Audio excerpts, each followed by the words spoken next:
Welcome to Bobby Owsinski's Inner Circle. I'm Bobby Owsinski, and this is a show all about music, music production, and the music business. My guest today is engineer, musician, and music technologist Paul Edwards. But first of all, songwriters are getting a raise on streams. Well, that's really good news, and especially because songwriters really don't get paid all that much right now. So if you think getting paid for a stream is really, really light in the royalty payment, a songwriter gets about 1/10 of what an artist gets on a stream.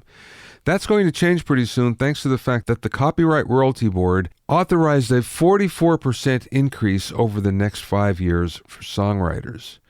Now, this can be appealed, but so far, Apple Music has said it's not going to do it, but we don't know what's going to happen with the other streaming services.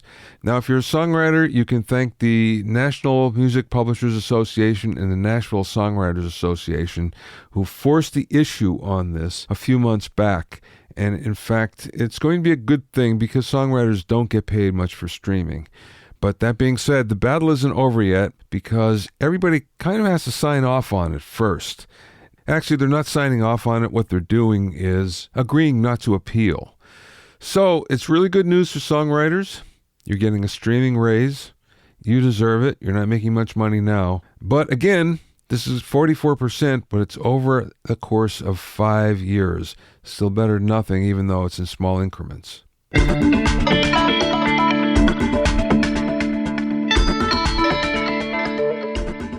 If you have any questions or comments, send them to questions@BobbyOInnerCircle.com. Don't forget about my online courses on mixing, production, branding, and music business success at BobbyOwsinskiCourses.com. Also, get an expert analysis and objective opinion of your songs and mixes as a member of my Hitmakers Club.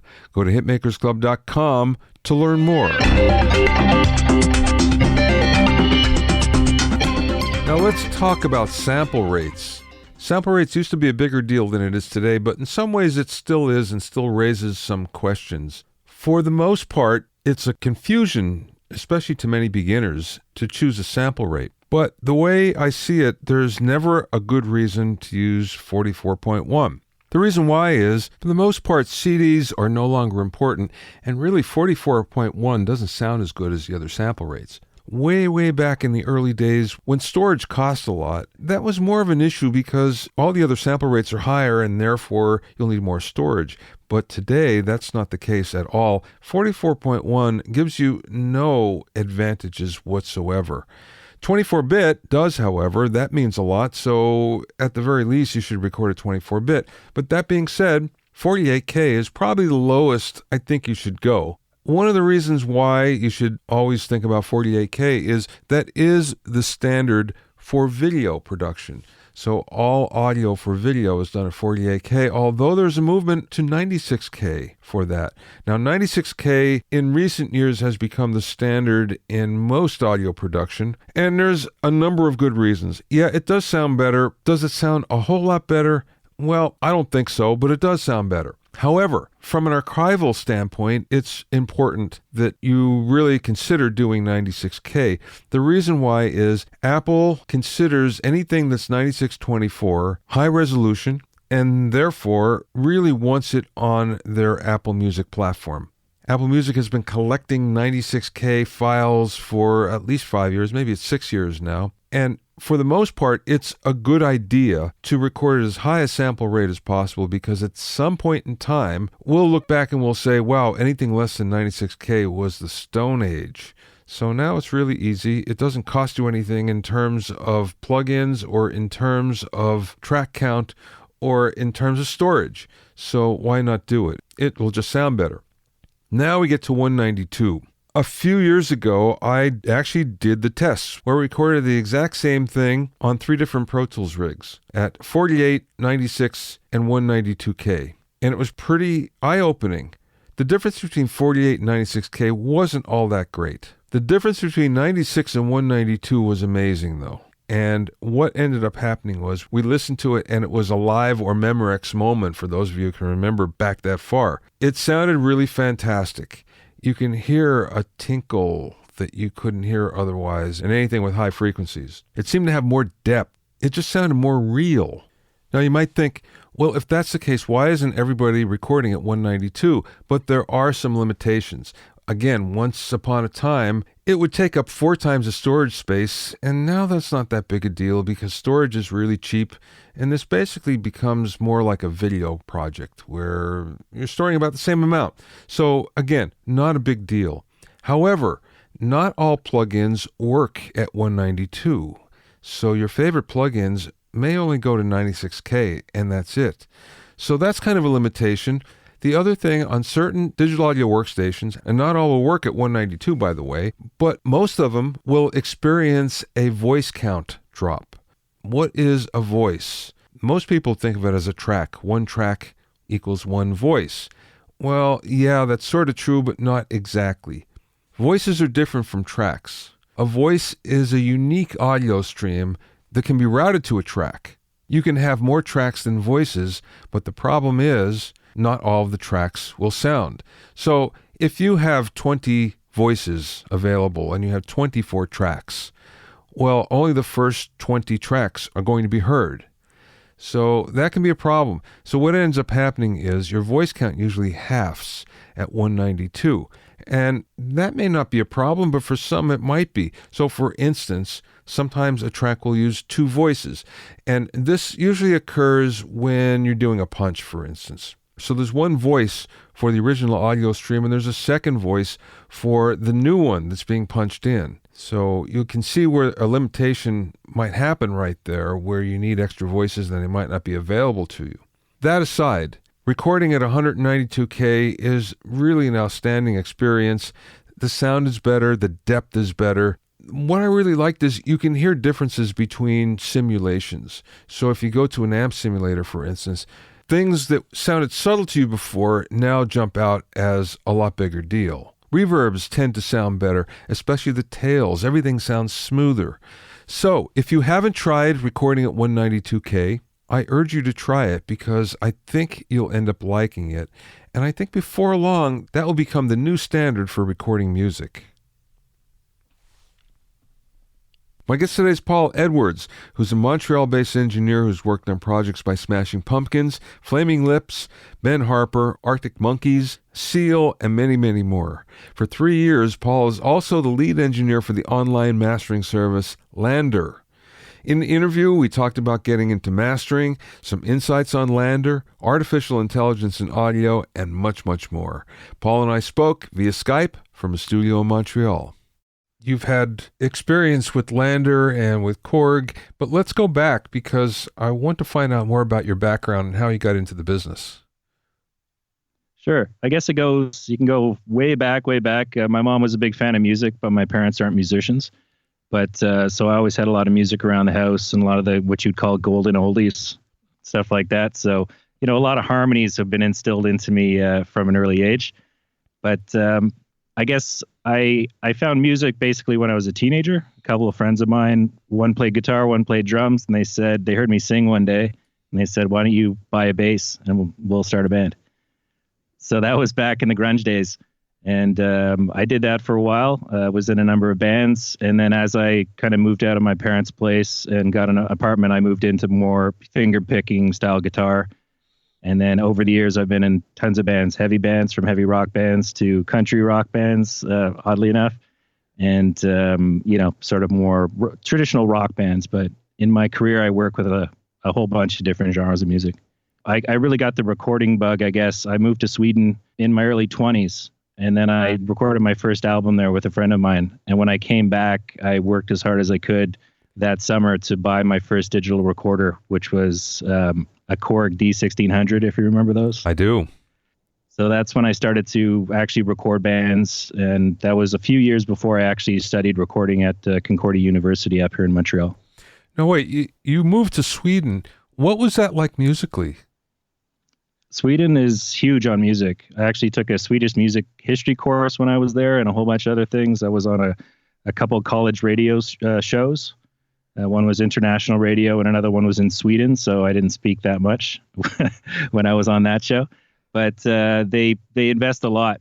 I had friends while I was there where the government would pay for their rehearsal spaces, and it's they love music and they're huge music fans and they're a huge exporter of music in the world. So that was a ton of fun. So a lot of interesting music coming out of there at that time and since. Well, I'm just curious, what's the prevailing type of music? We know they're exports, but I'm just curious, what's it like on the ground? When I was there, it was 99, 2000. So there was a lot of what you would imagine, a lot of disco, dance music, but a lot of indie rock as well.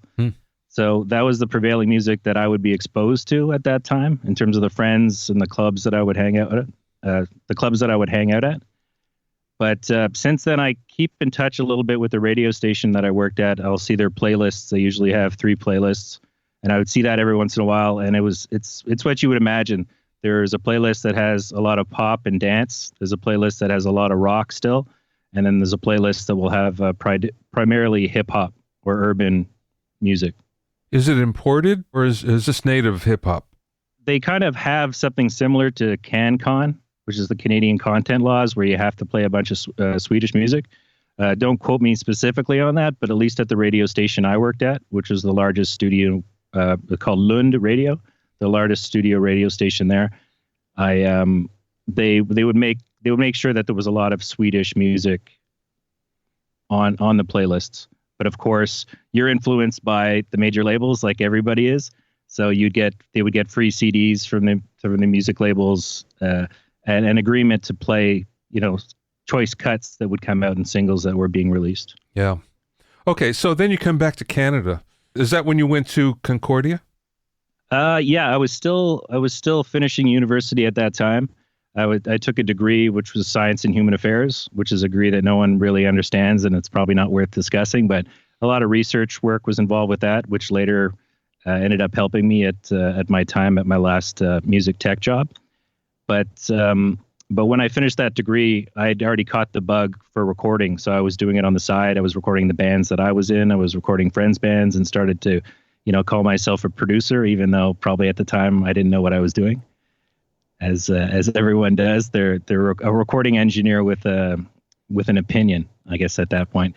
But you want to call yourself a producer because it makes you sound cool and important. So I did a bunch of that on my own, and then after I finished my undergrad, I kind of snuck my way into the electroacoustics program at Concordia University. And from there, I did that for a year, and then from there, I used that to sneak into their advanced sound engineering program. So I kind of begged and pleaded with the head of the department, saying, I know that I'm not in the actual music department, but this is the only thing I really want to do. And if you could please let me join up with the rest of the crew. So I think I was kind of blessed in terms of someone took a chance on me at that point. And then that's where I started having access to a big concert hall, which is the Oscar Peterson Concert Hall. And he had a bunch of fun gear in there. He had donated his radar system, and there was a Pro Tools HD system and a bunch of other things. So we do a lot of overnight sessions, starting at 10 o'clock and get out of there at 6 a.m. And this was back in the days where you'd have to burn everything down to a DVD. And then we eventually, a couple of years later, because I was there for 4 years studying recording, and towards the end of that, I got my first LaCie drive. I think it was 160 gigs, and it cost just under $500 or something like that. But it definitely made bouncing down the sessions at the end of the day to take them to the home studio a lot easier. So I think back on those days, and it was a lot of fun, but there was a lot of work, a lot of late nights, and the time you spent backing things up. Now that we have hard drives all over the place, kids don't know how good they have it these days. Yeah, no kidding. It's funny. I just actually kind of went through that, where I like to back my session up completely and take it home with me and if I'm somewhere tracking, for instance, because I want to be able to work on it at home. I want to be able to do edits and stuff like that. And I recently had a project that just took forever to back up. It was like an hour, and we couldn't figure out what was going on. And then when I got it home, I realized there was a bunch of tracks that weren't included anyway. There was a problem in the backup. And the whole thing, was kind of like, well, this is defeating the purpose of going quickly, because it's not. So it just goes to show you that it doesn't always work the way it's supposed to. No, it certainly doesn't. And I guess I've only lost one hard drive over the years, but it happened fairly early on in my career. And ever since then, I've been very careful to back up all my stuff. So I have about 15 hard drives kicking around, and recently set myself up with a RAID system. I can't believe it took that long, but I've got a double 8 terabyte RAID system. So everything I work a lot on my computer, and then I'll transfer it after every session to an SSD drive. So a really quick Samsung SSD drive. So I have it in 2 places, and then periodically throughout the week, I'll transfer it over to my RAID system. Funny you should mention about drives going down. The only time I've had problems with drives is on a RAID system. Oh, really? Yeah, who would have thought? I'm still a little paranoid. I just got it set up last month, but I still don't fully trust it. So I'm going to keep it, like, as they say, the 1-2-3 or the 3-2-1 rule. I don't fully trust it. If it's on the RAID system, it still has to be somewhere else. So I have stopped backing up things to DVD, which I don't think that's necessarily the smartest plan, because I'll still have people contact me, say, remember that last CD launch or the final show that we did for our band that you recorded live? Well, do you have that? And I'll go look through all my DVDs and I'll find it and I'll send it to them. So this is stuff for like 10, 15 years going back, and you're obviously, you come off as a big savior, and it's nice to be able to send all that data back to the bands that maybe they've come back for a reunion show or something similar, and they want to put some things out. Because back in the day, obviously there wasn't the internet wasn't what it is today. So there wasn't all these like platforms, and even YouTube didn't exist at the time. So sometimes these bands are getting together and putting together some old footage, and you want to get access to their old recordings. When did you get into mastering? Mastering, I think perhaps like a lot of people, I got into mastering just because it was out of necessity. I had a mobile recording rig. I didn't have a studio at the time, so I had a small studio maybe in my apartment, and then my jam space, and I would record in a whole bunch of different places, and I would go see the artists. So a lot of the way that I got a lot of my experience was actually doing a lot of live recordings. So a lot of live shows. I've done hundreds and hundreds and hundreds of them over the years. So when you're delivering that, you're recording, you're mixing, and you have to master it. So I started to learn about mastering, and then, butchering things with an L2. And, oh yeah, for a long time thinking that the L2 is the be all and end all. I still do use some Waves plugins from time to time, but they tend to be more effects based things. And my compressors and my EQs tend to be and other third party companies that I tend to trust. Well, the interesting thing is, so you had a pretty, I don't want to say long, because it's not like in terms of decades or anything, but you had a pretty good amount of experience in mastering and digital mastering anyway, before you got to LANDR then. Is that one of the reasons that you got the gig there? Yeah, I think so. I was up at the time, I was up against some other pretty big engineers. So I wasn't even necessarily contemplating applying at the time. And I just said, hey, what the heck? The same thing when I was a product specialist for Korg. That was a job at the time. I had just bought my house. So I'd moved my studio from this studio downtown to my house. And so I'd spent about 6 months remodeling it, breaking down the walls, doing double walls, resilient channels, floating walls, floating ceiling, all that good stuff, putting in a vocal booth, a live room, and then a control room on another floor. So I was in the middle of all that. And then this offer came to work at Korg. And, I kind of said, hey, a steady paycheck would be nice while I'm building the studio. But I figured, hey, I'm not a keyboard player. I have a lot of experience in tech. I worked in IT. I built databases for a while. So I have a thirst for knowledge. And back in the day when you had to read all the magazines and books you could get your hands on, obviously, as an author, how important that was to young engineers to have access to all that information. But we couldn't just pull up YouTube. So I had this thirst for knowledge. And so I took the job at Korg, and I was successful at that. So after I quit Korg, I think I worked on my own for about 4 years in the studio, working with a lot of indie bands and doing recording, mixing, mastering, as well as live stuff, but studio and live stuff. So when the opportunity came up to interview for LANDR, you kind of never think, you have the imposter syndrome that you don't think that you're quite qualified to run and be the lead audio engineer and manage the audio team for this cutting edge technology. But I went through a series of 4 interviews, and then 4 years later, here we are. So it was very challenging. I worked with a lot of talented people. So I think basically it started off as Mix Genius. And that's when I was hired. We were going to go off and do this automated mixing platform. But along the way of developing that technology, they decided that it would be a good idea to do mastering as well. And then eventually mastering seemed like the low-hanging fruit. And when I was hired on, we figured that would take about 6 months to develop. We launched after a few months, and it took 6 months. We said, in 6 months, we're going to have this, no problem. Then we realized that we had a lot more work to do. And they're still continuing to do the work maybe 5 years later after I had joined on. So I think, yes, to answer your question, as a long-winded answer, to answer your question, my mastering skills were one of the things that helped me secure that position. Did you have any experience in artificial intelligence prior to going to LANDR? No, I did not, other than just an interest in it, but I didn't have any experience or any education in it. My degree in science and human affairs, I did a lot of research work, so I was exposed to that, but nothing specifically related to artificial intelligence. But you have to remember as well is that all this was new. When we first launched LANDR back in, I guess it was the spring of 2014, this was pretty disruptive technology. So, and now it just seems like it's commonplace. But if you roll the clocks back 5 years, this was just breaking out. We did have a lot of research behind us when we took it on, but we were really making things up from scratch at this point. So we're developing testing methodologies, and basically I was brought in to run and hire the team that would translate what's happening up in the mastering engineer's brain and the decisions that we would make to turn that into an automated system that could at least simulate the processes typically involved in the mastering process. And that's all AI then? It's AI driven, right? Yeah. Okay.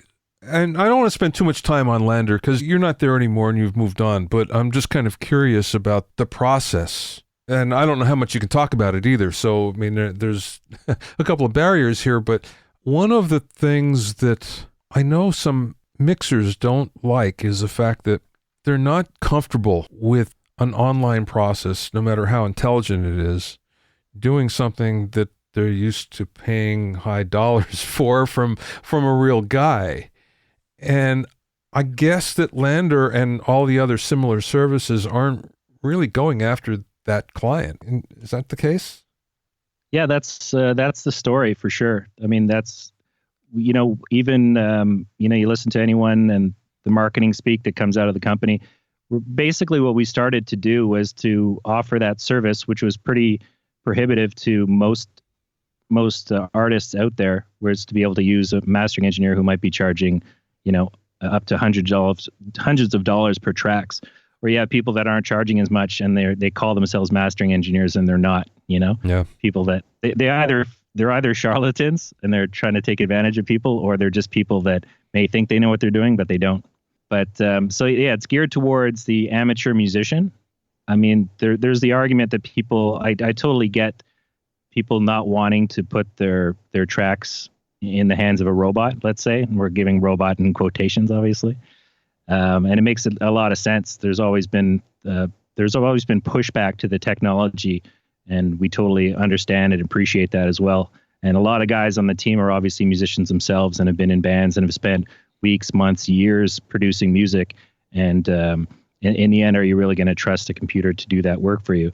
But on the other hand, for a lot of people, it sounds good enough, and they don't have the experience of growing up in an environment, whether they're amateur musicians or they're just new to the game, where they just started playing music 2 years ago, and all they know is LANDR and the other online, Cloud Bounce and the other guys that are out there.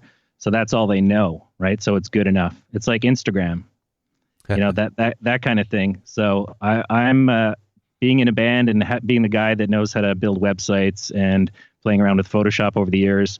I can do a lot of fun things in Photoshop, but if I'm going to Instagram for something, am I really going to spend time? Instagram's good enough. So for certain things, like maybe my wedding photos or pictures of my first, the first professional pictures of my son when he was a year old. So we go to a professional for it. But if I'm going to throw something online, I'm going to use Instagram, and it's good enough for me. And I'm not a professional photographer, so maybe I don't see the difference, which I guess you can sort of parallel that to a musician that they don't know. It sounds louder. It sounds like it's doing something, so it's good enough. And then all the marketing behind that leads people to believe that this is the be all and end all of mastering, when you've never been exposed to a professional mastering engineer and you wouldn't know the difference. So there's nothing wrong with that, as far as I'm concerned. I'm a professional mastering engineer. I have been for a long time, and I continue to be so, as well as a mixing engineer and recording engineer. But so it's hard to say that I'm not the client, but I can see how it might appeal to certain people. And I don't really see anything wrong with that, but I continue to master my own work and encourage people to use an actual person, because there's limitations of what the technology can do compared to someone who has a lifetime of experience listening to music and, perhaps a decade or 2 decades worth of actually working in audio. Now, see, where I see LANDR and the similar services come in is the fact that now just about anybody could buy some very powerful mastering tools, and virtually the same ones that mastering engineers are using. And that's all well and good, but the fact of the matter is they're so powerful that if you don't know what you're doing, you could pretty much end up making it worse instead of better, and it happens often. So in a way, you're better off taking that money and spending it on an online service, and at least it's going to keep you out of trouble. At least it's going to sound good without going over the edge. And that's kind of the way I look at it. Unfortunately, I think there's, the tendency of, I have this brand new mastering tool and I'm going to use it to death, or overuse it to death is generally the case. Yeah. And there's no shortage. I mean, every company seems to be coming out with their own mastering plugin on a yearly basis. And some have more success than others. But it seems to be the hot ticket item these days. Do your own mastering. But like you said, you can get yourself into a lot of trouble.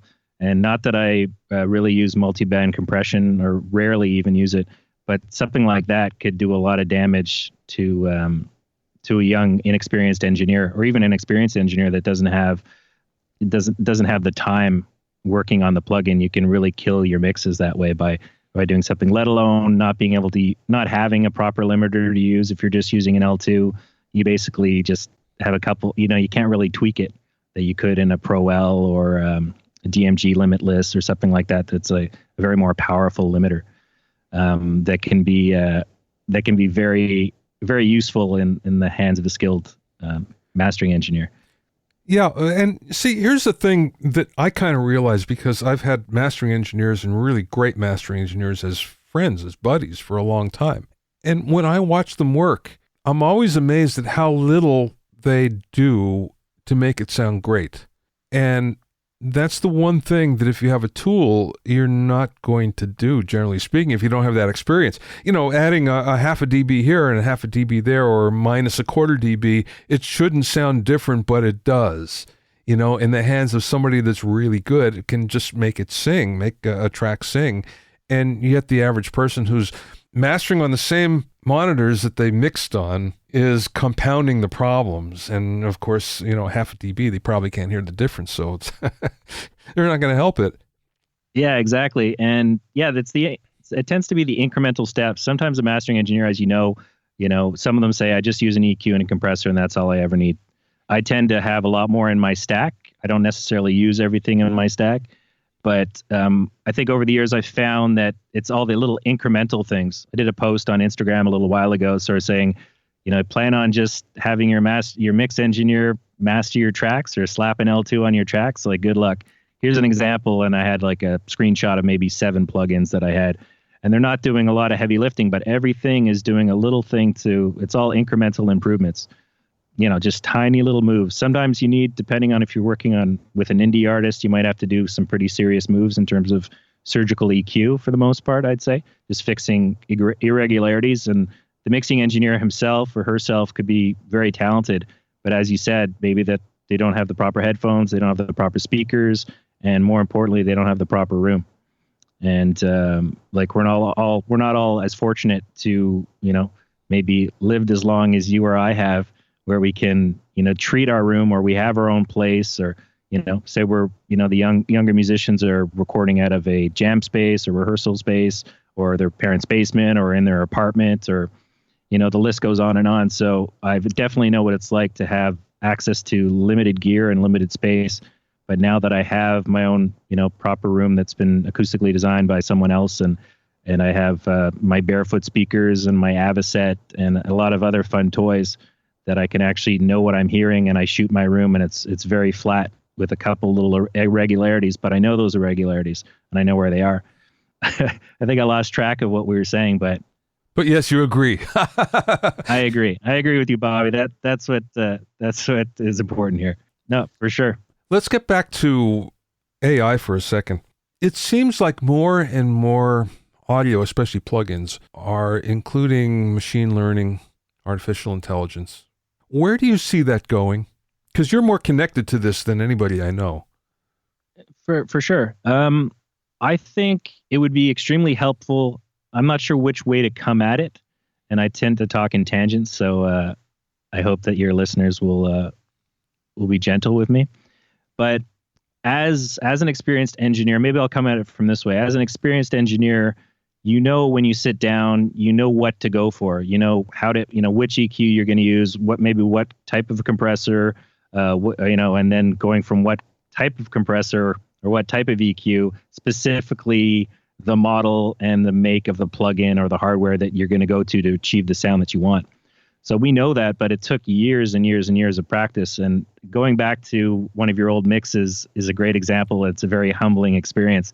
And I did that this year. And I only went back to a mix maybe that I had touched in 2011. And yeah, I don't know what I was up to. And I thought it sounded great at the time, but it definitely did not sound great to me at this time. So I think I might have come at this from the wrong direction. But the point I'm trying to make is I wouldn't want to give up the control, because I have access to, you know, the tools I need, and I have the experience to know exactly what I want to do, and no computer is going to be able to make those changes. Are they going to be able to do a decent job? Maybe in some cases. It depends on the material. Maybe they'll do a great job in some cases. It just might get lucky. And, you know, like we touched on before, maybe it'll sound good enough to a lot of people. But coming at it from the other side is, I would have loved these tools, you know, like tools from, let's say, from Isotope, where you can analyze and you can say, well, I think maybe here are your problem areas, and maybe here's a suggestion for an EQ curve that might work out. It may or may not work out, but here's a starting point. And I think I would really love that, because I was thinking about it the other day, and there was one of my recording teachers, my instructors or professors, whatever you want to call it, at university. He had just come back from a year in Nashville, and we were super excited to work with him, because we kind of tended to get one was a classical guy, and this guy was the more rock guy. So we couldn't wait to ask him every question that we had about how do we produce a rock record. So one day he was showing us a mix that he had worked on, and he had pulled up a kick drum and his EQ settings, and he said, oh, it sounds great. And he said, oh, here's the plug-in off and here's the plug-in on. And we're like, wow, it sounds amazing. We couldn't wait to look, and as soon as everyone like scurried towards the computer to see, you know, what kind of settings he had, he clicked the plugin off. So we couldn't, and I think we were kind of lightly infuriated at the time, and just felt like, well, why can't we see like where, you know, he was basically scooping the mids and boosting 60 hertz and maybe boosting 5K or something like that. But it was night and day for us. And as young engineers, where we had no idea. And again, I have to remind your listeners that this was before YouTube and anything where you could just search, how do I EQ a kick drum? So I think what he was trying to do us a service. It seemed like a disservice, where it's like, teach me your tricks. It's not about the particular scoop that I do in the mids or the low mids and the boost that I do here. It's using your ears and developing your ears. But it would have been nice. It would have been a nice starting point to understand that for him. So as a young engineer these days, or inexperienced, maybe a hobbyist that's coming, retiring and getting into it, I definitely see that these tools do have a use and are very useful for a lot of people. So I'm glad that they're out there. They serve a purpose, but they could cause a lot of damage with people that don't know. They just say, oh, I I pressed this button and it calculated something for me, and it told me it should sound good, and I guess it does, but they don't. Because as you know, it takes years to develop an ear to, and maybe it doesn't matter as much for a lot of people these days who are using samples or doing a lot of electronic music, or let's quote unquote urban music, where they don't have to record a live band. But yeah, so it could be damaging, because this plugin or algorithm could say this sounds great when in fact it doesn't. But recording drums used to be one of the most daunting things I could do, especially recording live bands, either in studio or a live setup. But once, after years of doing it, it's one of the most fun things to do. Yeah. As you know, it's like, I can't wait for this challenge of like, how are we going to tune this drum set, and where are we going to put the mics, and how are we going to position it? Because when you start, I always have to remind myself, I'm like, we just put mics where we thought they would go, without having any idea where they should go. And before you develop your ear, you can't know that, normally last time it worked right there, but this time it's going to work when you pull it 6 feet away, or 6 inches away. Yeah. What I've noticed about the intelligent plugins is that most of them were resisted by veteran engineers at first. And now most of them embrace anything that's new like this. And the reason why is because of speed. And if it will get you in the ballpark faster, that's what everybody wants, because everybody just wants to get through this as quickly as possible.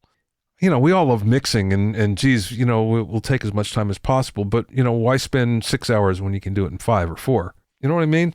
Yeah, I hear you. So I see a lot of engineers, and this is post as well as music mixers, that will use some of the intelligent processors, and it will just get them in the ballpark, and they'll know, right away, okay, yeah, this is better, or this is not, and okay, let me take it from there. But again, there's that experience level that you're talking about, that at least you know where to go. I'm curious though, do you see AI being used in audio in the future in any way that it isn't being used now? That's an interesting question. I'm not sure. So I guess we'd have to go over how it's being used now. It's being used to help people with their mixes. It's used to simulate mastering. It's used for, even AI is being used to compose songs, which that always seems like a bit crazy to me, but maybe it's fine for composing songs for, little TV commercials and multimedia stuff. And that's fine. It's always interesting. It's more of a curiosity to me than I would actually ever think of using something like that in terms of creating a song, because it takes the fun out of it, Yeah. We all get into it because we're creative people. So I guess just thinking of it that way, what would potentially be the other ways? I don't know. I don't know what we haven't touched on yet. Do you see it being used in processors where it isn't being used yet? Perhaps like automating some mundane tasks. I think there might be a few plugins out there, but sort of like, assembling a CD for you, from everything, like making the whole tedious process of assembling a CD and adding, DDP information and spacing, all that sort of stuff. That could be interesting. But in terms of other things, I don't know. There's a lot of stuff out there that they've already touched on, like the fundamentals of EQ and compression. What more is out there than EQ and compression? The tuning, though. Tuning's a great thing that I came to late, I guess, in my career. And I'm a singer, and so I always, if I had the chance to produce someone, I would always get them to sing it the way that I want to, and be able to coach them and get them there. So, but, the more I mix other people's material that's recorded outside my own studio, and I don't have my hands on the vocalist in session, or I did a lot of live recording as well. So tuning, Melodyne, and, I use the UAD auto tune, and I have the Waves tune as well, but I've been using Melodyne more and more, and that's been fun, and it's been a lot of fun in terms of, it's not AI, but if Melodyne had some sort of automatic harmony generation, for people that aren't musical themselves, and like, well, I don't know if it's going to be a major third, or where is it, and where can I place it? And picking the scale like you have to now in order to do it. Yeah. I think that would be very useful, something like that, which would help to add things, which doesn't take away from the musicality and the creative side of things, but it would help augment a mix, those little things. And maybe a more intelligent drum editor. Yeah, that's a good one. Without taking all the feel out of there. Without killing the feel. Is there something about AI that users don't know or aren't aware of? I guess I'm not the world's expert on artificial intelligence, but I think the word AI and machine learning gets kind of bandied about a lot, and it's kind of we touched on that earlier, that it's kind of like the hot thing that's out there. So I think the risk of it being the hot thing is everyone's kind of jumping on it and maybe claiming to do AI, but they're not actually doing proper AI. And you'd have to speak to a hardcore research scientist with multiple PhDs to figure out what is AI and what's not AI and what qualifies as machine learning.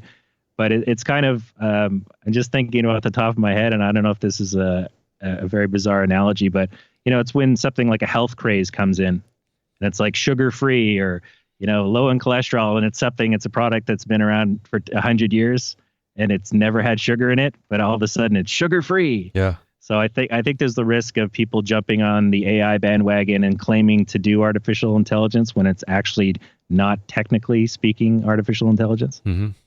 Okay, Paul, so you do a lot of different things, and some of them, like restoration, we haven't even touched on yet. What's the hardest thing out of all of them? What's the thing that you kind of look at and go, oh, I got to do this today? Yeah, it's true. Sort of a jack of all trades, master of a few, I guess. I think it's that inquisitive mind. I always want to be learning something else, and I always want to be challenging myself. And whenever I'm starting to improve in one area and I feel like I have something locked down, for example, for mastering, I recently got back into mixing, which I've done a lot of mixing over my career. And I've been trying a lot of really fun things over the last few months, just working on people's projects. And it ends up taking a lot longer to do a project, but you end up learning a lot. So I think, having to be like a turnkey studio system and engineer over the years, it's just lucky for me that I don't really get bored of anything, and I don't really hate doing anything, because I don't mind listening to a song a million times. People are like, man, you're producing this band, you're mixing this song. Like, don't you get sick of it after the 10th, 20th, sometimes 50, going back in, a long time ago when you're a junior engineer and you're listening to a song 100 times? And I would never get sick of anything. So I don't know if it's just something about me where I have this love for music, and it doesn't matter if it was, a rock song or a death metal song, or, you name the genre that maybe someone might find that drives them insane after a while, but I would never get sick of it. But I think the other thing, that the fact that I do a lot of different things. So one day I could be recording or producing, another day I could be mixing, another day I could be mastering, one day I could just be doing restoration, that it kind of keeps the any risk of something seeming tedious and mundane from creeping in. Like I've done some voiceover work for popular, television commercials, Maybelline and L'Oreal and things like that. And which is really interesting, and being in the marketing world, and it's a lot of fun, but I was like, I would not want to do this for 40 hours. It's really interesting. So stuff like that, I'd rather be creative, in a bit more of a creative space, helping produce or mix someone's music. And now that I've got back into mixing, man, that's exciting. I was locked into mastering there for so long. I would still mix and produce along the way, but just in the last few months where I've got back into mixing hardcore, that's been exciting. So to answer your question, something that I don't really like doing, I don't know. I even like doing restoration. I really enjoy it because it puts you in a different headspace. Someone's like, how can you develop this critical ear, and you're looking for mouth noises and bad edits and clicks and hums and buzzes and things that shouldn't be there. So I even really enjoy that process, but I don't want to do it on the same day that I'm mastering something. Yeah. What I would typically do is I would master it, send it off, send V1 out to the client when I'm comfortable with it. And then I wait until the end, because I screwed myself over when new mixes come in. You say, oh, we really like that, but we redid the bass line, or we fixed this, and now I have to go do the restoration. So I always tell my clients, like, you might hear, if you hear any clicks or things in there, don't worry, I wait until you give me the thumbs up on the mix and the master. And then that's one of my last steps, is going in there and removing any of those undesirable materials. Well, wouldn't that be a good spot for AI restoration? Potentially. I would think that would possibly be a very complicated thing to do, because it's when is the breath noise desirable? When is it something you want? When is the mouth click that natural, like you can go too far with restoration, and it really takes, because you kind of take on like a producer's role in terms of like, what did the mix engineer just actually want to leave in, and what actually just did he miss because he wasn't paying attention. That's not his job. Typically, the mastering engineer would go and fix those problems, or an auto-tune glitch, or a dropout, or something like that. It's our job as a mastering engineer as the final step.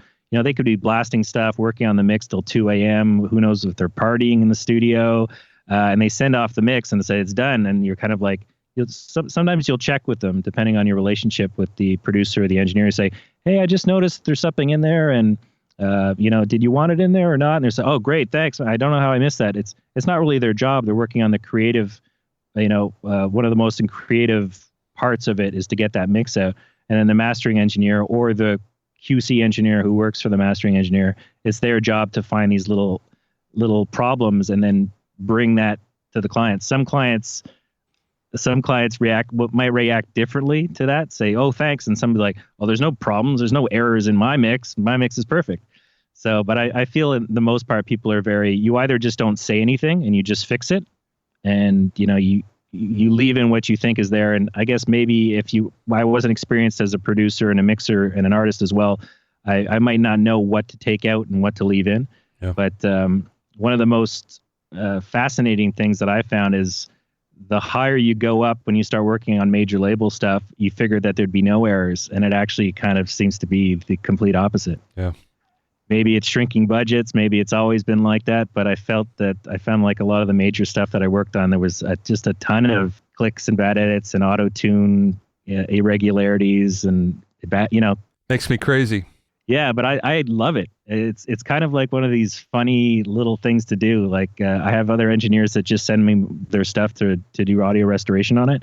And obviously over the years, I've become very quick with using RX. I've been on RX since RX2.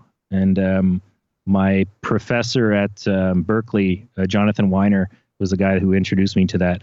And when I first started, we spent about a week working with RX, and it just blew my mind. Yeah. I was like, I can't believe you can take out things that, and just demonstrating that to clients are like, oh, there's this whatever crazy thing in my mix, and I'm not going to use the mix because it's in there. And then I was like, well, I send it back to them. I was like, it's gone. And they're like, well, you saved the song's going on the album. So that's going back to RX2. And I think I'm on RX6 Advanced at this point. Yeah. And the technology is amazing. But I enjoy stuff like that. It's weird, but I guess it puts me in a place where I don't feel sad at the end of the day. Restoration all day. I hear you. And I don't wish. There's some guys that just want to be recording, just want to be in the recording studio. And I know what it feels like that. I know what it feels like after a 14-hour day in the studio to hit your pillow and just feel such a sense of satisfaction. Yeah. So I know what that excitement is, but that's why I try to do it every once in a while. But in terms of my schedule these days and having a couple young kids at home, I really enjoy being able to mix people's projects and master projects and do restoration because it's very flexible. I can work for 4 hours and then I can rest my ears, and someone's not paying for that hour while I go work in my garden or change the tires on my car or pick my kid up from daycare. So it really works. The schedule really works well for me at the moment. Last question, Paul. What's the best piece of business advice that you've ever received from somebody, or maybe you learned along the way? I guess this one is maybe I've got a few. I don't know. Potentially controversial is don't quit your day job. You got to pay the rent, buy gear, and work at night and work on the weekends and get your stuff done. That's what I did. I've had 40-hour-a-week jobs for most of my career. I would take years off here and there, and then opportunity would come up like Korg or like LANDR, and I would take a break. But I would always be doing things at night. I would always be doing things on the weekend. You can find time to do stuff, and then it allows you to buy more gear and invest in other things. And it can get in the way of your creativity, and there are traps in terms of not being, spending less time jamming, spending less time doing shows, spending less time writing, but it's a reality. So I guess that would be one. Don't quit your day job until you absolutely can, I suppose. And I would collaborate as much as possible. Find people that you can support and vice versa, and build a community and learn from each other. Because even though there's tons of resources online, there's nothing quite like getting together with someone, and don't worry about them stealing your ideas or vice versa. Just support each other and you learn from each other. Even if it's someone that might not know as much as about you, maybe they know more about video editing and maybe they know more about stuff, but just showing someone will actually help you improve your skills. And then the last one, I guess, is it's a little boring, but set yourself up with a nice RAID system. You don't want to lose. You don't want to lose that information. It surprises me all the time about how many people just have everything on one glyph drive, and then it could all go poof. Yeah. And it's the last 10 years of their work. And so, yeah, back up your stuff. You can find out more about Paul at pauledwards.ca. That's Paul Edwards, all one word, .ca. Thanks for listening and being in my inner circle. Remember, if you have any questions or comments, you can send them to questions@BobbyOInnerCircle.com. To listen to other episodes of Bobby Owsinski's Inner Circle, go to BobbyOwsinski.com and select the podcast tab, or you can go to BobbyOInnerCircle.com or find it in iTunes, Stitcher, Mixcloud, Google Play, Google Podcasts, Spotify, and now Radio Public. At BobbyOwsinski.com and BobbyOInnerCircle.com, you'll also find a sign-up form for my newsletter and for alerts for new podcasts. This is Bobby Owsinski. I will see you next time.